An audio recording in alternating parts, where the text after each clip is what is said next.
Nananatiling stable ang inflation o ang galaw ng presyo ng mga bilihin at serbisyo sa bansa nitong Pebrero.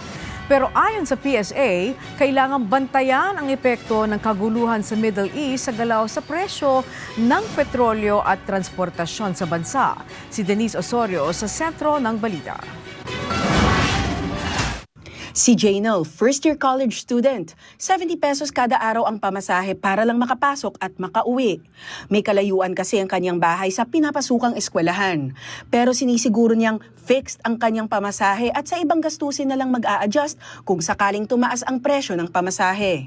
Iba-budget ko po yung money ko na in case kung tataas man is magsaset po ako ng amount po na kunyari po 100 pesos po. Since 200 naman po yung baon ko, isaset ko po na yung 100 pesos is para po sa pamasahe ko. Then yung 100 pesos naman po para po sa pagkain ko po. Ang senior citizen naman na si Elmer na nagtatrabaho sa Maynila. Halos 500 pesos ang gasto sa isang araw dahil nanggagaling pa siya ng Laguna. Simple lang ang kanyang strategy pag usaping taas presyo na. Higpitan ang sinturon. Budget your money. Mga extra nga kwan, wag nang bibili ng mga extra na mga kwan. Basta tipirin lang ang pera nila. Yan ang the best, di ba? Kung magkano ang sahod nila, wag kang gastos na lalagpas sa sahod mo. Simula nang pumasok ang taong 2026, 2 buwan na ang nakalilipas at nananatiling mabagal ang paggalaw ng inflation o paggalaw ng presyo ng mga pangunahing produktong petrolyo. Yung price of diesel, negative pa rin siya, negative 1.3%. Yung price of gasoline, negative 5.7%. No?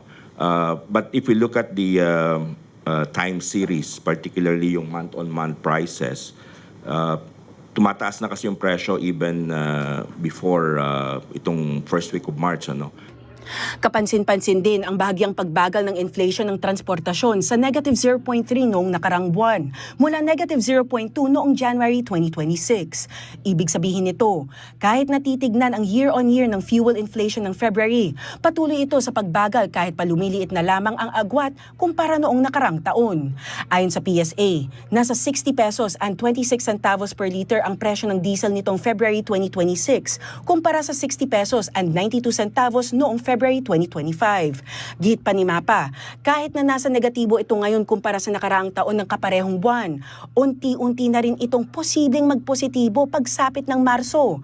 Pumapasok na rin ang mga risk ng external shocks tulad ng kasalukuyang krisis sa gitnang silangan na maaaring magpabilis sa inflation ng mga produktong petrolyo na posibleng madamay naman ang iba pang mga sektor. Pag may increases doon sa direct input, ito yung price of diesel, price of gasoline, normally nagre-request yung ating mga miyembro ng transport sector na magtaas ng pamasahe. So doon magkakaroon ng impact sa other passenger transport by road na substantial yung kanyang weight. Pero paliwanag ni Mapa, bagaman wala pang datos kung may posibilidad bang tumaas agad ang mga presyuhan sa merkado, nakikita ang ganitong war effect pattern noong 2022. In 2022, nakita natin na pag tumataas yung presyo ng diesel, gasoline, yun yung una. And then susunod yung price of yung transport. Sumusunod ka agad yung presyo, tumataas din yung presyo ng commodities, in particular yung fish and meat. Yun yung nakita natin last time. So may initial impact which is on the prices of fuels, which we are seeing first week, and then may signal nga na mag-i-increase uli sa second week. Para naman sa kabuuan, tumaas ang headline inflation ng Pilipinas sa 2.4% noong February 2026 mula 2.0% noong January 2026, habang ang core inflation ay umakyat sa 2.9%.